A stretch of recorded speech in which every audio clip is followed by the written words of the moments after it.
Assalamualaikum warahmatullahi wabarakatuh. Perkenalkan, nama saya Novalina Safitri, NPM 184100060, kelas 6B Program Studi Pendidikan Bahasa dan Sastra Indonesia, Fakultas Pendidikan Bahasa dan Seni, Universitas PGRI Semarang.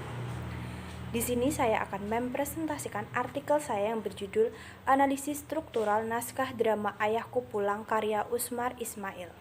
Latar belakang pada penelitian ini yaitu, karya sastra adalah ciptaan yang disampaikan dengan komunikatif tentang maksud penulis untuk tujuan estetika. Karya-karya ini sering menceritakan sebuah kisah dalam sudut pandang orang ketiga maupun orang pertama, dengan alur dan melalui penggunaan berbagai perangkat sastra yang terkait dengan waktu. Ada beberapa jenis karya sastra, di antaranya cerpen, puisi, novel, drama, prosa, dan yang lainnya. Adanya karya sastra, pasti banyak macam analisis yang bisa dilakukan untuk menganalisis karya sastra tersebut. Analisis yang sering kita dengar yaitu analisis struktural. Menurut Pradopo 1995 halaman 118, analisis struktural adalah analisis yang mengkaji bahwa unsur-unsur karya sastra itu saling berhubungan erat dan saling menentukan maknanya. Analisis ini mengikuti aliran strukturalisme. Analisis struktural yaitu mengkaji dua unsur intrinsik dan juga unsur ekstrinsik. Naskah drama adalah sebuah teks yang menggambarkan kehidupan dan watak manusia melalui tingkah laku oleh pemain yang dipentaskan. Naskah drama memiliki unsur ekstrinsik dan unsur intrinsik. Oleh karena itu, pada penelitian ini kita akan membahas dan membedah analisis struktural, unsur intrinsik dan juga ekstrinsik pada naskah drama Ayahku Pulang karya Usmar Ismail. Naskah drama Ayahku Pulang karya Usmar ini merupakan salah satu naskah yang sangat digandrungi dalam masyarakat. Oleh karena itu, peneliti tertarik untuk meneliti naskah tersebut. Berdasarkan latar belakang, peneliti tertarik untuk menganalisis naskah drama Ayahku Pulang karya Usmar Ismail dengan analisis struktural. Penelitian ini juga diharapkan bisa digunakan sebagai referensi atau pengetahuan bagi pembaca tentang analisis struktural yang ada dalam naskah drama. Rumusan masalah pada penelitian ini adalah bagaimanakah analisis struktural dalam naskah drama Ayahku Pulang karya Usmar Ismail. Tujuannya yaitu untuk mengetahui unsur struktural dalam naskah drama Ayahku Pulang karya Usmar Ismail. Penelitian ini menggunakan pendekatan kualitatif dan jenis penelitian deskriptif. Teknik pengumpulan data yang dilakukan yaitu dengan teknik baca dan catat. Analisis yang digunakan secara kualitatif dengan cara mendeskripsikan data dari naskah drama Ayahku Pulang karya Usmar Ismail. Hal ini bertujuan untuk mengungkapkan hasil analisis struktural yang ditemukan dalam naskah drama. Teknik penyajian data yang dilakukan oleh penulis yaitu menggambarkan atau mendeskripsikan dengan kata-kata yang ditulis dengan bahasa informal dan juga formal. Unsur intrinsik yang ditemukan dalam naskah drama ini ada judul, tema, tokoh, penokohan, dialog, alur, latar, dan amanat. Judul dari drama ini adalah Ayahku Pulang. Ayahku Pulang merupakan objek dari cerita tersebut. Judul tersebut menunjukkan tokoh utama yang sentral, tokoh ayah yang memiliki peran yang dominan dalam drama dan dijadikan pusat permasalahan. Selanjutnya adalah tema. Tema dalam naskah drama ini adalah menceritakan tentang kehidupan dalam keluarga. Pada naskah drama ini menceritakan sebuah kehidupan di dalam keluarga tentang seorang ayah yang pergi saat hari raya. Setelah 10 tahun lamanya, ayah tersebut kembali lagi dan menemui keluarganya. Selanjutnya yaitu ada tokoh dan penokohan. Tokoh adalah pelaku yang ada dalam cerita, sedangkan penokohan adalah watak yang dimiliki oleh tokoh. Dalam naskah drama ini ada 5 tokoh, yaitu Ibu, Gunarto, Ayah, Maimun, dan Mintarsih. Dari kelima tokoh tersebut, masing-masing tokoh mempunyai watak dan karakter yang berbeda-beda. Ibu memiliki watak yang tegar dan sabar sekaligus pemaaf. Penggambaran watak ibu ini berdasarkan sikap yang telah ia perbuat kepada anak-anaknya. Selanjutnya ayah atau Raden Saleh memiliki watak yang tak begitu suka belajar dan hidup berfoya-foya. Tidak bertanggung jawab karena telah meninggalkan anak istrinya begitu saja. Selanjutnya Gunarto memiliki watak keras dan angkuh. Akan tetapi, ia menjadi sosok pengayom bagi adik-adiknya.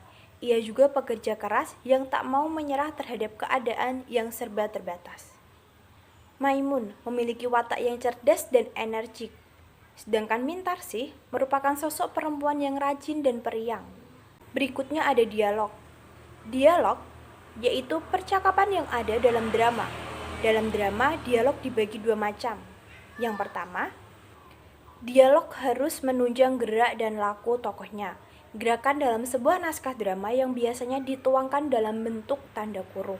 Yang kedua ada dialog dalam pentas, harus lebih tajam daripada dialog sehari-hari. Biasanya, dialog ini digunakan untuk memperagakan atau mempraktekkan keadaan atau gerak laku yang sedang tokoh lakukan. Selanjutnya alur. Alur adalah rangkaian peristiwa yang direka dan dijalin dengan seksama dan menggerakkan jalan cerita melalui kerumitan kearahan klimaks dan penyesalan. Drama ini memiliki alur yang maju. Pada awalnya, hiduplah sebuah keluarga. Di sebuah keluarga tersebut ada seorang ayah, ibu, dan 3 orang anak. Mereka hidup secara damai. Akan tetapi, ayah mereka tiba-tiba pergi dan meninggalkan rumah. Kemudian, ayah itu tidak ada kabar selama 10 tahun. Hingga akhirnya, 10 tahun kemudian, di waktu Hari Raya Idul Fitri, ayah mereka datang kembali. Dan anak-anaknya sempat kecewa. Ada satu anak, Gunarto, yang tidak mengakui ayahnya. Bahkan dia merasa sangat marah pada ayahnya. Karena ayahnya pergi dan tidak bertanggung kepada keluarganya. Tetapi, anaknya yang lainnya sangat merindukan kehadiran ayahnya. Hingga saatnya ayah tersebut pergi dari rumah dan salah satu anaknya mengikutinya. Setelah dia mengikuti ayahnya pergi, dia membawa kabar bahwa ayahnya sudah terjun ke sungai. Pada saat itu, Gunarto sangat merasa bersalah karena ayahnya sudah tiada dan dalam posisi Gunarto sedang marah terhadap ayahnya. Oleh karena itu, drama ini memiliki alur yang maju karena menceritakan dari awal kejadian hingga akhir kejadian secara runtut. Selanjutnya latar. Latar cerita merupakan penunjang pokok lainnya selain yang telah disebutkan di atas. Latar dibagi menjadi 3, latar tempat, waktu, dan suasana. Yang pertama latar tempat. Latar tempat yang terjadi pada naskah drama ini yaitu di ruang rumah. Dibuktikan dengan Kramagung, panggung menggambarkan sebuah ruangan dalam dari sebuah rumah yang sangat sederhana. Latar waktu. Latar waktu dalam cerita ini terjadi dalam satu kurun waktu, yaitu sore menuju malam, yang dibuktikan dengan Kramagung, suara azan di latar belakang menunjukkan saat berbuka puasa. Usmar Ismail, halaman 3. Latar suasana. Dalam naskah drama ini memiliki suasana yang sedih dan haru pada saat malam Idul Fitri. Dibuktikan dengan kalimat tampak ibu sedang duduk di kursi dekat jendela. Ekspresinya kelihatan sedih dan haru mendengar suara beduk yang takbiran yang bersaut-sautan itu. Usmar Ismail, halaman 3. Amanat pada naskah drama ini yaitu keangkuhan akan mengakibatkan penyesalan yang begitu mendalam, sehingga sebisa mungkin kita dapat menghindarinya. Sifat angkuh tersebut bersemayam dalam jiwa kita. Selain itu, amanat yang lainnya yaitu jangan mudah tergiur untuk mencari kekayaan yang di atas kemampuannya, karena kehidupan itu berputar ada kalanya di bawah dan di atas. Karena harta bukan ukuran untuk bahagia jika dengan harta seorang itu tidak bisa bertanggung jawab. Amanat selanjutnya, bagaimanapun kesalahannya kita harus bisa saling memaafkan. Berikutnya ada unsur intrinsik. Yang pertama nilai sosial budaya. Nilai sosial budaya adalah nilai yang berkaitan dengan norma yang ada di dalam masyarakat. Naskah drama ini mengajarkan kita tentang kehidupan sosial di masyarakat, khususnya pada kehidupan sebuah keluarga. Berikutnya nilai moral. Nilai moral adalah nilai yang berkaitan dengan akhlak atau budi pekerti, susila atau baik buruk tingkah laku. Dalam naskah drama ini, nilai moral yang buruk karena Gunarto salah satu tokohnya memiliki watak yang angkuh. Karena keangkuhannya, ia mengakibatkan ayah kandungnya bunuh diri. Selanjutnya nilai ekonomi. Nilai ekonomi adalah nilai yang berkaitan dengan perekonomian. Nilai ekonomi pada naskah drama ini yaitu keluarga ini memiliki cukup kekurangan dalam nilai ekonomi.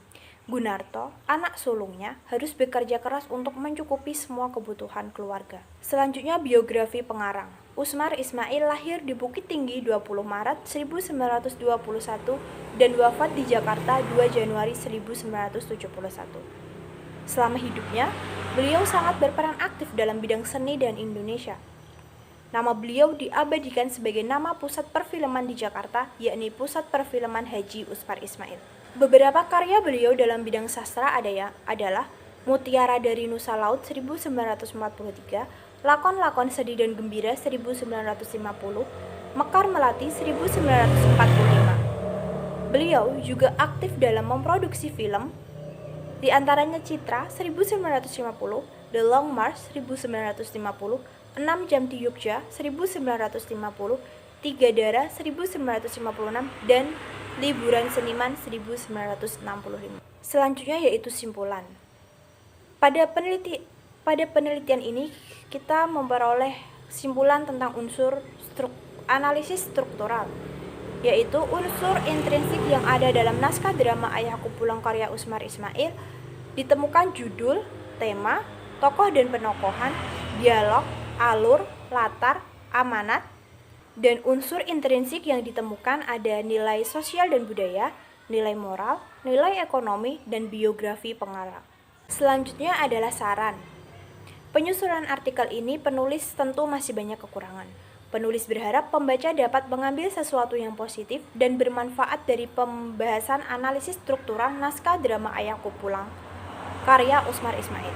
Untuk itu, penulis mengharapkan saran dan kritik yang membangun dari pembaca agar bisa menjadi perbaikan untuk penulis.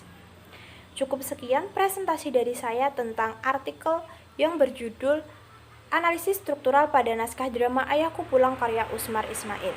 Apabila ada kesalahan, saya mohon maaf. Akhir kata, wassalamualaikum warahmatullahi wabarakatuh.